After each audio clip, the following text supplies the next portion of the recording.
हरे कृष्णा। आप सभी का हार्दिक स्वागत है मेरे चैनल प्रमाणिक उपदेश में। आज की इस वीडियो में हम 27 फरवरी को आने वाली आमलकी एकादशी व्रत कथा का श्रवण करेंगे। उससे पहले आप चैनल को सब्सक्राइब कर दीजिए और वीडियो को लाइक कर दीजिए। पौराणिक कथाओं में उल्लेख है कि जब भगवान विष्णु ने इस सृष्टि की रचना की तो उन्होंने आंवला वृक्ष को भी उत्पन्न किया। इस वृक्ष के स्मरण मात्र से ही गोदान करने का फल प्राप्त होता है और आंवले फल के सेवन से व्यक्ति को पुण्य प्राप्त होते हैं और मोक्ष का मार्ग उनके लिए प्रशस्त हो जाता है। आंवला एकादशी या आमलकी एकादशी का व्रत फाल्गुन मास में शिवरात्रि और होली के बीच में मनाया जाता है। इस दिन आंवले वृक्ष का विशेष महत्व होता है। भगवान विष्णु को आंवले का फल अत्यंत प्रिय है। आंवले के वृक्ष में भगवान विष्णु का वास माना जाता है। स्कंद पुराण में आमलकी एकादशी का वर्णन करते हुए बताया गया है कि यह व्रत सभी पापों का नाश करता है और व्यक्ति को सौभाग्यशाली बनाता है। तो चलिए सुनते हैं आमलकी एकादशी व्रत की पौराणिक व्रत कथा। प्राचीन काल में एक नगर था। इस नगर का नाम वैदिक था। इस नगर में ब्राह्मण, वैश्य, क्षत्रिय और शूद्र चारों वर्ण अत्यंत सुखी और संतुष्ट थे।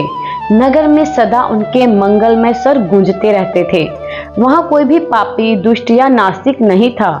इस नगर में क्षेत्ररथ नाम का प्रसिद्ध चंद्रवंशी राजा शासन करता था।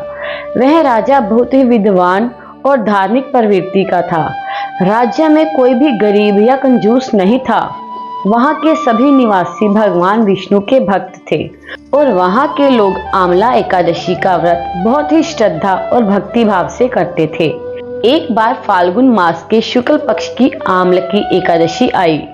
राजा अपने प्रजा के साथ मंदिर में गए और वहां उन्होंने कुंभ स्थापित कर विधि पूर्वक एकादशी का पालन किया। उन्होंने आंवले के वृक्ष के नीचे भगवान विष्णु की स्तुति भी की। राजा ने आंवला वृक्ष की पूजा करते हुए कहा, हे धात्री, आप ब्रह्मा का स्वरूप हैं। आप ब्रह्मा से उत्पन्न हुए हैं और सभी पापों का नाश करने वाले हैं। मैं आपको नमन करता हूँ। मेरी भेंट स्वीकार करें। आप श्री रामचंद्र जी द्वारा सम्मानित हैं। मैं आपकी पूजा करता हूँ और प्रार्थना करता हूँ कि मेरे सारे पाप दूर हो जाएं। उस रात सभी भक्तों ने मंदिर में बैठकर जागरण किया। उसी समय एक शिकारी वहां आया। वह बहुत पापी और दुष्ट था, जो अपने परिवार का पालन पोषण करने के लिए जानवरों का शिकार करता था। उस दिन शिकारी भूखा और प्यासा था। वो मंदिर के एक कोने में बैठ गया और भगवान विष्णु और एकादशी का महात्म सुनने लगा। इस प्रकार शिकारी ने पूरी रात जागरण किया और सुबह अपने घर लौट गया। सभी भक्त भी अपने अपने घर लौट गए। कुछ समय बाद शिकारी की मृत्यु हो गई।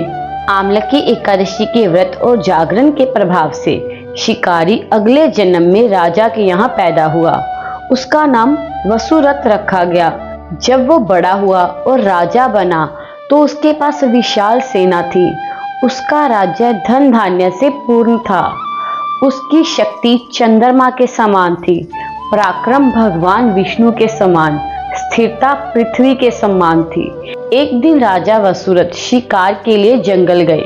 फिर वहां वो अचानक रास्ता भटक गए। दिशा ना जानने के कारण उन्होंने एक आंवले के पेड़ के नीचे विश्राम किया और वहीं उन्हें नींद आ गई। उसी वक्त पहाड़ से एक डाकुओं का समूह वहां आ गया। उन्होंने राजा को अकेले देखा और चिल्लाने लगे, मारो मारो। डाकुओं ने कहा, इस राजा ने हमारे माता पिता, पुत्र और सभी रिश्तेदारों को मार दिया है, इसलिए हमें इसे मार डालना चाहिए।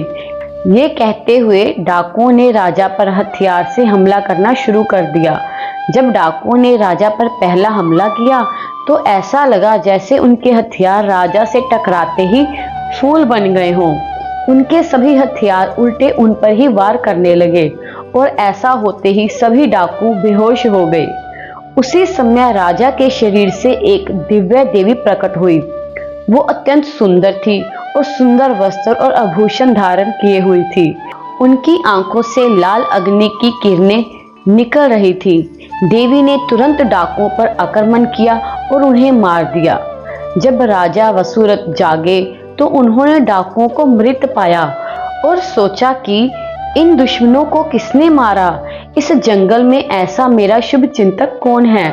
तभी एक आकाशवाणी हुई, हे राजन, इस संसार में तुम्हारी रक्षा भगवान विष्णु के अलावा और कौन कर सकता है। पिछले जन्म में तुमने आमलकी एकादशी का जो व्रत किया था, ये उसी का पुण्य है।